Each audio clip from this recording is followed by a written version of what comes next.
So challenge 3 is a transport challenge, if you like. So we'll go down to the bottom map first. This map combines a whole heap of speed data during congested times or peak times. So it's between the morning, well, this one's actually the morning, and you can have a look at it in more detail. But there's two things for me that this shows. One, the quite heavy reliance on a few key routes to get through the city, across the city, or to the city. So when you actually look at the roading network, there's not that many roading options. The second aspect of that is if you get an incident, so a crash, roadworks, a tangi, or anything on some key corridors like State Highway 2 from Te Puna into the city, the entire network goes into gridlock. So it just slows right down, and it's painfully slow. The same as if you get anything that happens on that Route K, so from basically Tauriko around. But one of the green lines in there is Cameron Road, and then you've got Fraser and Devonport, which is all within the Te Papa Peninsula scope, and all within your scope about how do you think of moving people as well.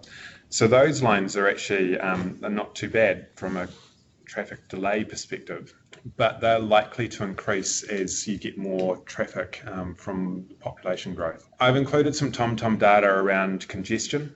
So when I first started, lots of people told me Tauranga was really congested, and I don't disagree, but I'd like to put that congestion in perspective. So 11 minutes per 30-minute trip, so it's 11 minutes delay per 30-minute trips, and it really does depend on where you come in from the city. So if you're coming in from a Mokoroa, that 11 minutes can be really, really long. If you're coming in from other areas of the city, that 11 minutes can be much shorter. But to put that into perspective, Auckland has 22 minutes delay per 30-minute trip. And so my rationale for putting that up there is it's not to say that you don't have congestion or peak congestion, it's more putting it in perspective around what's going to get the interest of government.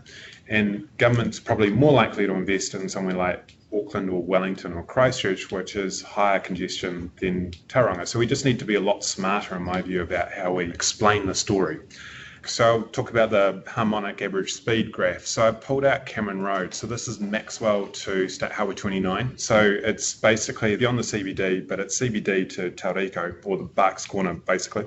When I look at that map, I look at it and you kind of go, there's lots of speed variability in there, but a lot of that is around the intersections. And some of the intersections in Tauranga are relatively old, and what I mean by that is roundabouts, and they work really well when you've got normal flow. They don't work so well when you've got tidal flow or peak flow.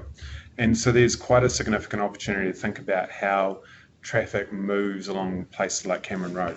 The other aspect of it is you've got quite a significant port movement. So there's the international freight movement to Port of Tauranga. There's a huge amount of freight that is actually going to the Mount Maunganui side of the port, more so than the Sulphur Point side of the port.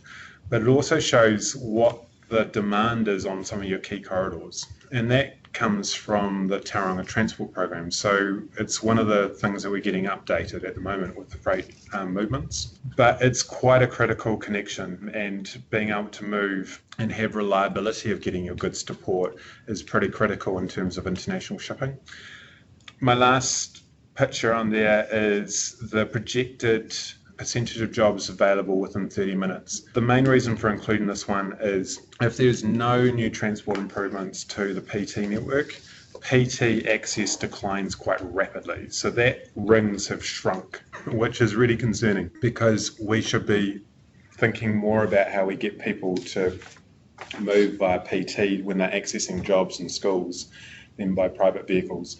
So that's, in a way, a challenge for UFTI, but it's also a challenge for Te Papa to think about how you move people really efficiently. The last one I've got is around safety. People shouldn't die when they travel, and people are dying in the Bay of Plenty. One of the things for the Te Papa work is to think about the safety along the Te Papa Peninsula, and particularly for active users.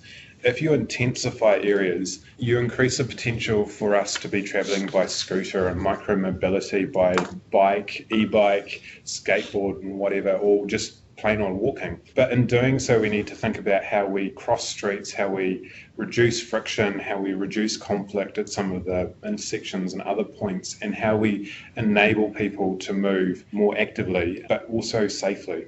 You can see in there that a lot of the crashes are happening are actually on the open road. So these are where you've got higher speed limits, which is kind of what you'd expect, unfortunately. The deaths are less on the urban network, but you're still getting quite a high number of serious injuries, which we need to think about quite seriously and improve it. And that's something that is definitely within the remit, I think, of Te Papa. And it's going to be quite important to think about from a movement perspective, particularly when you intensify.